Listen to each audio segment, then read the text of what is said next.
Hi, I'm Ashley and this is Garden Buzz.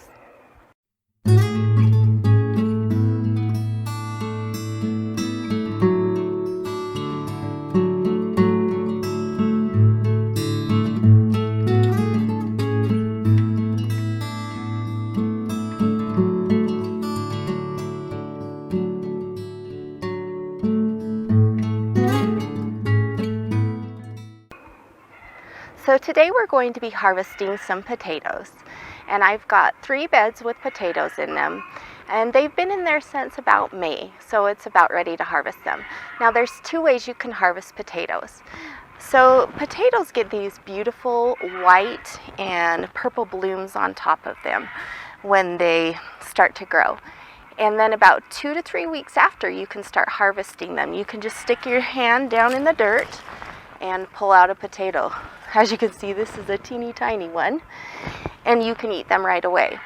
But if you want to keep them for months so you can use them through the fall and the winter, you're going to wait until about 2 to 3 weeks after they start dying back. So you can tell mine have been dying back for a while. The leaves are all yellow.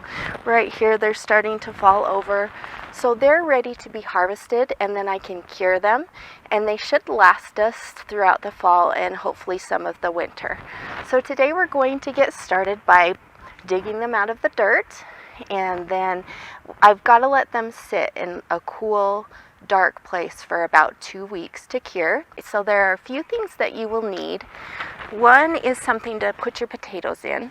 So I just bought this milk crate here, and the burlap sack helps to keep it from getting moist and the potatoes stay longer. I just got them at Cal Ranch. I will put a link down in the description, so if you'd like to use it, you can. And then also I use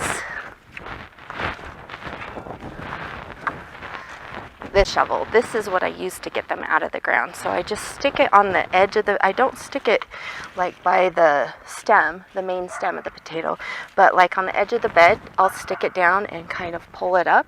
That way it can help me get all the potatoes, and then I've got to dig to get some of them. I don't want to miss any of them. So I also do that. I love potatoes. They have been the one crop that I have grown that consistently does good for us. So, and maybe we just get some small ones or not as much as we do years before, but it's always neat and surprising because they grow under the ground, so you really never know what you're going to get. So it'll be interesting to see how they did this year. So I'm just going to stick this down in here on the edge here as far as I can, and then slowly pull it up.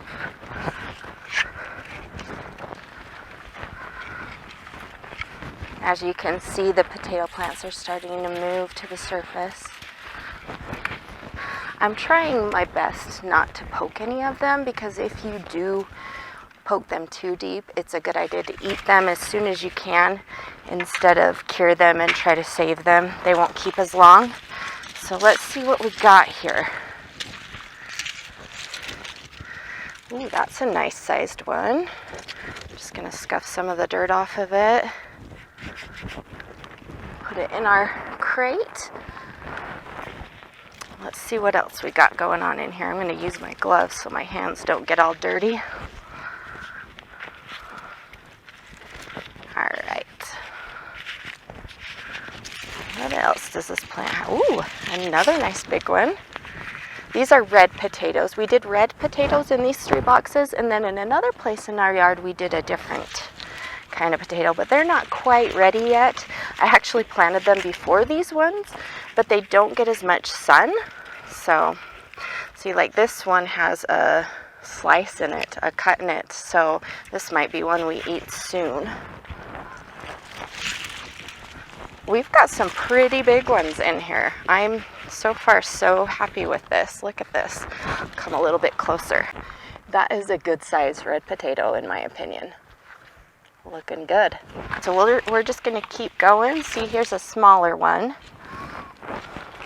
And I don't wash these off. You're not supposed to wash them off.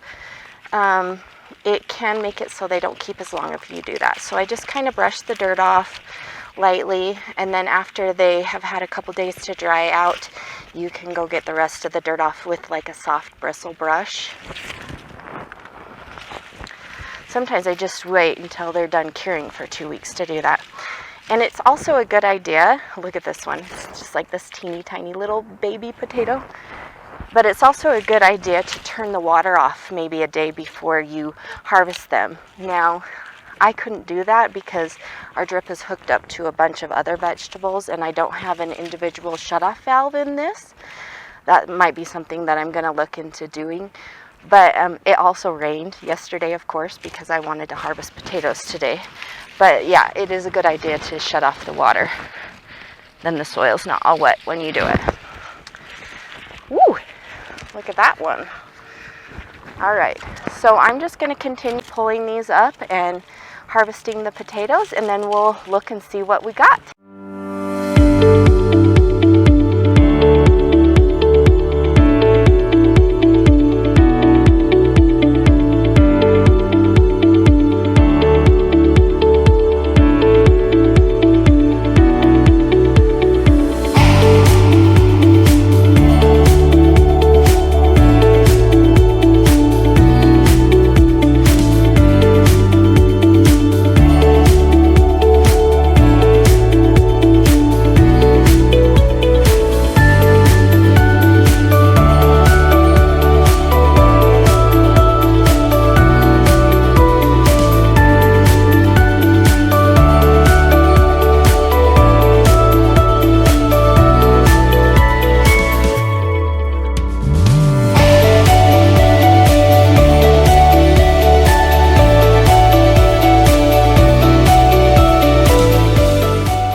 One garden box down, 2 to go.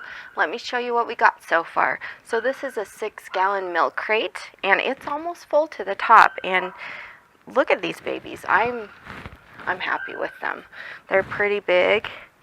Of course, there's some average size ones and some smaller petite ones, but overall, it's a great harvest. So I'm excited to get to the next 2 beds. And the soil, I have to tell you, there were worms, earthworms all over the soil, which is great because they aerate the soil, which gives you better circulation, and it tells you your soil's nutrient rich because earthworms like to feed off of organic matter. So yeah, I'm happy with our soil. The potatoes are looking good.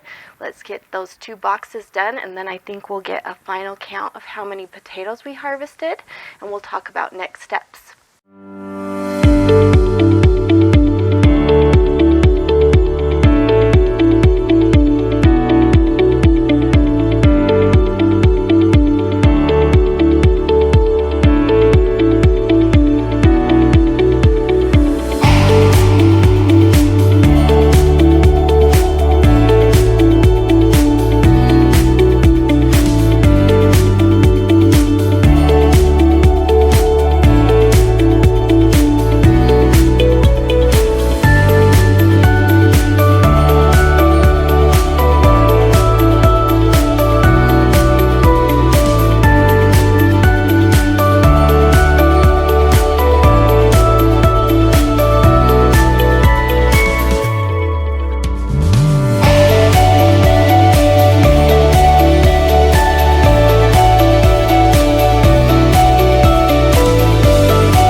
Alright, so I got all 3 beds harvested. I didn't get a lot of footage of the last bed because it was full of ants. And so I was constantly trying to get ants off of me.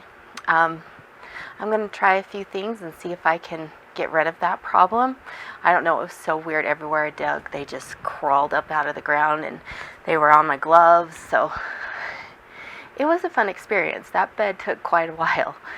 I didn't realize they were in there. I haven't seen them when I've been harvesting tomatoes or not cucumbers, zucchini. So yeah, we're gonna see if we can take care of that problem. But I ended up with 3 full crates, 3 6-gallon milk crates full of red potatoes. And I mean, they're nice size. Look at this guy right here.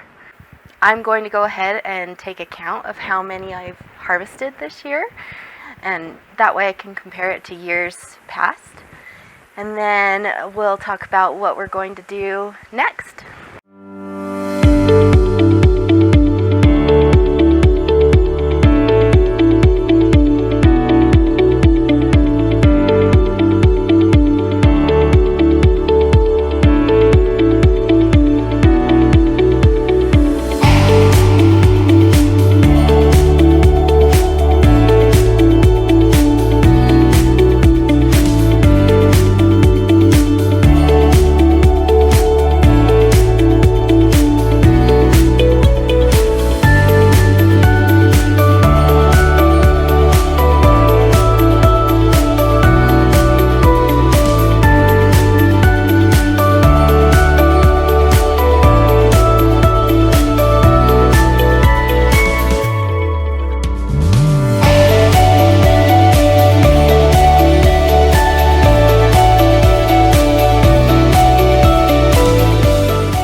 So I got them all counted, and there's around 400 potatoes here. I even counted the small ones, so I know they're itty bitty, but they can still be used to cook with. I thought I'd show you this interesting one. It looks like it grew a bunch of little potatoes on top of the big potato. It's pretty cool. So the next step, I'm not going to video, but I'll just tell you what I'm going to do.